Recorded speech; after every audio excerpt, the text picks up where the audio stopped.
Good evening friends. आज की update कुछ इस प्रकार से। आज हम सबसे पहले शुरुआत करेंगे बांग्लादेश से। बांग्लादेश में बड़े राजनीतिक फेरबदल की सुबुगाहट है। राजधानी ढाका समेत तमाम बड़े शहरों में सैन्य कर्मियों की बड़ी पैमाने पर तैनाती की जा रही है। आर्मी के सीनियर अफसरों ने मीटिंग भी की है, जिससे यूनुस सरकार के तख्तापलट की चर्चा जोर पकड़ रही है।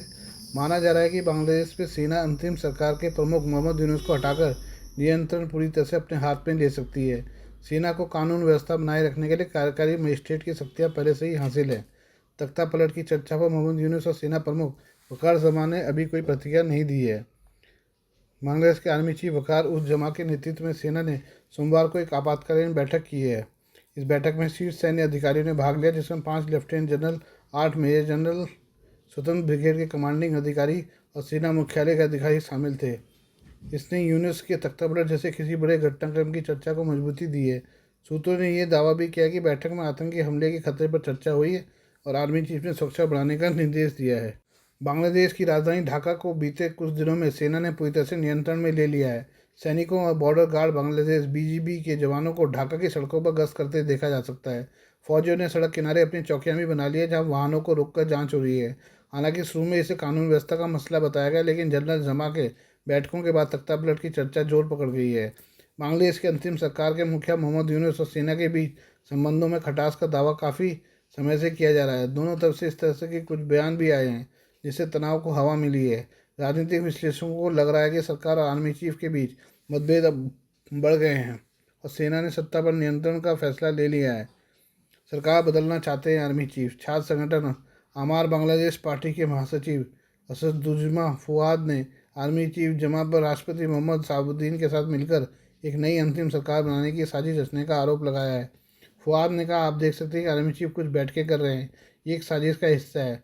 वो राष्ट्रपति के अधीन एक नई अंतिम सरकार बनाने की कोशिश कर रहे हैं जो शेख हसीना का गुलाम है। बांग्लादेश में लंबे समय से सियासी उथल पुथल चल रही है। बीते साल जून जुलाई में बांग्लादेश में भारी विरोध प्रदर्शन के बाद उस समय की पीएम शेख हसीना को देश छोड़ने पर मजबूर होना पड़ा था। 5 अगस्त को हसीना के ढाका छोड़ने के बाद सेना की मदद से मोहम्मद यूनुस के नेतृत्व में सरकार बनी। हालांकि कुछ समय बाद ही यूनुस और आर्मी चीफ के बीच तनाव की खबरें आने लगी।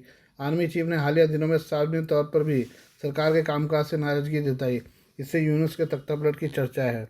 उसी खबर भी बांग्लादेश से है। बांग्लादेश आतंकियों के निशाने पर है।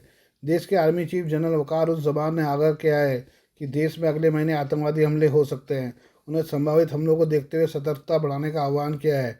ढाका में वरिष्ठ सेना कमांडर से बात करते हुए जनरल वकार ने संकेत दिया है कि उन्हें खुफिया जानकारी मिली है कि अगले सप्ताह आतंकी हमला हो सकता है। उन्होंने यह भी उल्लेख किया है कि अमेरिकी सीनेटरों के साथ बैठक के दौरान बांग्लादेश में बढ़ते चरमपंथ पर चिंता व्यक्त की गई। बांग्लादेश में इस्लामिक कट्टरपंथियों के अल्पसंख्यकों के खिलाफ हिंसा और बढ़ते हमलों के बीच बांग्लादेश आर्मी चीफ की टिप्पणी अहम है। आर्मी चीफ ने बांग्लादेश की बिगड़ती कानून व्यवस्था का भी जिक्र किया। उन्होंने जोर देकर कहा कि हालांकि अपराध दर पिछले वर्षों के समान ही है, लेकिन खुलेआम हिंसा लोगों में भय पैदा कर रही है। हमें इन अपराधों को संबोधित करने और रोकने की आवश्यकता है। कार्रवाई करते समय हमें निर्णायक रूप से ऐसा करना चाहिए। बांग्लादेश में पिछले साल अगस्त में शेख हसीना सरकार के पतन के बाद से देश में कट्टरपंथियों ने हिंदू और देश के दूसरे अल्पसंख्यकों को निशाना बनाया है। रिपोर्ट के अनुसार अल्पसंख्यकों के खिलाफ लक्षित हिंसा की सैकड़ों घटनाएं हो चुकी हैं। भारत ने हिंदुओं को निशाना बनाए जाने को लेकर बार बार अपनी चिंता बांग्लादेश की यूनुस सरकार के समक्ष जाहिर की है। मुख्य सलाहकार बनने के बाद यूनुस ने हिंसा को रोकने की बात कही थी, लेकिन 8 महीने बाद भी घटनाएं जारी हैं। इस बीच भारत से 11,500 उबले चावल की खेप पैकेज 2 के तहत चटगांव बंदरगाह पर पहुंची है। बांग्लादेश सरकार ने 9 पैकेजों के तहत 4,50,000 टन उबले चावल आयात करने के लिए भारत के साथ अनुबंध किया है। इस पूरी डील में कम से कम 2,85,759 टन उबले चावल पहले ही देश में पहुंच चुके हैं और बाकी को पहुंचाया जाना है। आइए हम बात करें मालदीव की। मालदीव जल्द ही पाकिस्तान की राज पर जा सकता है। इसका प्रमुख कारण है कि मोहम्मद मुइज़्ज़ू के नेतृत्व वाली सरकार मीडिया पर नियंत्रण नहीं रख पा रही है। ऐसे में आशंका है कि मालदीव की सरकार जल्द ही कुछ मीडिया समूहों के खिलाफ कठोर कार्रवाई कर सकती है। इसमें मालदीव के लोकप्रिय मुख्यधारा का ऑनलाइन मीडिया पोर्टल अधादू शामिल है। अधादू को खुद मालदीव के राष्ट्रपति मोहम्मद मुइज़्ज़ू ने अंजाम भुगतने की धमकी दी है। मुइज़्ज़ू समर्थक अधादू को एमडीपी समर्थक और सरकार विरोधी न्यूज़ पोर्टल मानते हैं। मुइज़्ज़ू समर्थकों का आरोप है कि मालदीव में सत्ता परिवर्तन के बाद से ही अधादू लगातार सरकार विरोधी खबरें प्रकाशित कर रहा है।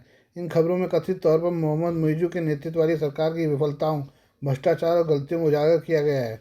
पता चला है कि मुइजू ने इस महीने की शुरुआत में कथित तौर पर धादू के सीईओ हुसैन फियाज मूसा को फ़ोन किया और मीडिया हाउस द्वारा उनके बेटे के खिलाफ कवरेज के लिए कड़ी कार्रवाई की धमकी दी है। हाल ही में एक विरोध रैली में विपक्षी एमडीपी कार्यकर्ता मरियम मांदी जुबैर द्वारा राष्ट्रपति के बेटे को निशाना बनाकर की गई कथित टिप्पणी इसकी वजह बनी। राष्ट्रपति की पत्नी ने इस आरोप को जोरदार खंडन किया और एमडीपी कार्यकर्ता के खिलाफ दीवानी मुकदमा भी दायर किया। कई वरिष्ठ नेताओं, मंत्रियों और बाल अधिकार निकायों ने इस टिप्पणी की निंदा की और इसे बच्चे की गरिमा पर हमला बताया। राजू ने एक पत्रकार को डराना धमकाने के आरोप में म्यूजिक के खिलाफ मालदीव पुलिस सेवा में मामला दर्ज कराया है। इसके बाद मालदीव जर्नलिस्ट एसोसिएशन और इंटरनेशनल फेडरेशन ऑफ जर्नलिस्ट ने पत्रकारों को उनके काम के कारण लक्षित सभी प्रकार के उत्पीड़न और धमकी की निंदा की और कानून प्रवर्तन से आरोपों की तत्काल और पारदर्शी जांच करने का आह्वान किया। आईएफजे ने कहा कि आईएफजे पत्रकारों को उनकी रिपोर्टिंग के लिए किसी भी तरह की धमकी, उत्पीड़न या डराने धमकाने की कड़ी निंदा करता है। खासकर वरिष्ठ निर्वाचन अधिकारियों द्वारा कानून प्रवर्तन को इन आरोपों की गहन और तत्काल जांच करनी चाहिए और फेडरेशन राष्ट्रपति कार्यालय से इस स्थिति को सार्वजनिक रूप से स्पष्ट करने का आग्रह करता है। हम बात करें अमेरिका की गोल्ड कार्ड पॉलिसी की। अमेरिकी राष्ट्रपति डोनाल्ड ट्रंप ने बीते दिनों गोल्ड कार्ड या गोल्डन वीज़ा योजना का ऐलान किया था। इस योजना के तहत $50 लाख देकर अमेरिका की स्थायी नागरिकता हासिल की जा सकती है। अब ट्रंप प्रशासन के एक शीर्ष मंत्री के दावे पर यकीन किया जाए तो यह योजना बड़ी हिट साबित हुई है और मंत्री ने बताया कि एक दिन में ही 1000 गोल्ड कार्ड बिक चुके हैं और लोग गोल्ड कार्ड पाने के लिए लाइन में लगे हुए हैं।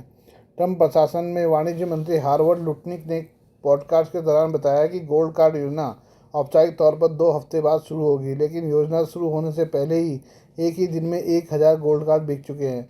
लुटनिक ने गोल्ड कार्ड योजना के फायदे बताते हुए कहा कि अगर आप अमेरिका के नागरिक हैं तो आपको वैश्विक करों का भुगतान करना होगा। बाहर के लोग वैश्विक करों को भुगतान करने के लिए अमेरिका नहीं आएंगे। अगर आपके पास ग्रीन कार्ड या अब गोल्ड कार्ड है तो फिर आप अमेरिका का स्थायी निवासी हो सकते हैं।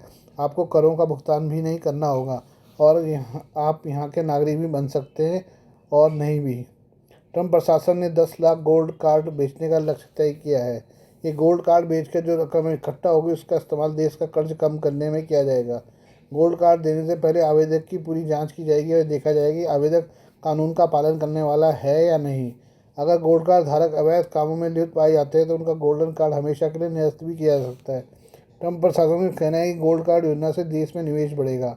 गोल्ड कार्ड योजना EB-5 वीज़ा का विकल्प है। EB-5 वीज़ा के लिए $10 लाख देने होते थे, अब गोल्ड कार्ड में इसे बढ़ाकर $50 लाख कर दिया गया है। आइए हम बात करें जाकिर नायक की। भारत में भगोड़ा करार विवादित धार्मिक उपदेशक जाकिर नायक एक बार फिर चर्चा में है।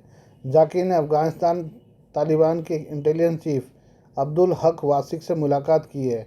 जाकिर ने वासिक के साथ अपनी फ़ोटो सोशल मीडिया पर पोस्ट की है। हालांकि नाइक ने इस मुलाकात के बारे में ज़्यादा जानकारी नहीं दी है। जाकिर ने ये नहीं बताया कि उसकी और वासिक की फ़ोटो कहाँ और कब ली गई और दोनों किस मुद्दे पर बातचीत के लिए मिले थे। ऐसे में इस तस्वीर ने कई तरह की चर्चा को जन्म दिया है। जाकिर नाइक भारत में मनी लॉन्ड्रिंग और आतंकी गतिविधियां भड़काने के गंभीर आरोपों का सामना कर रहा है।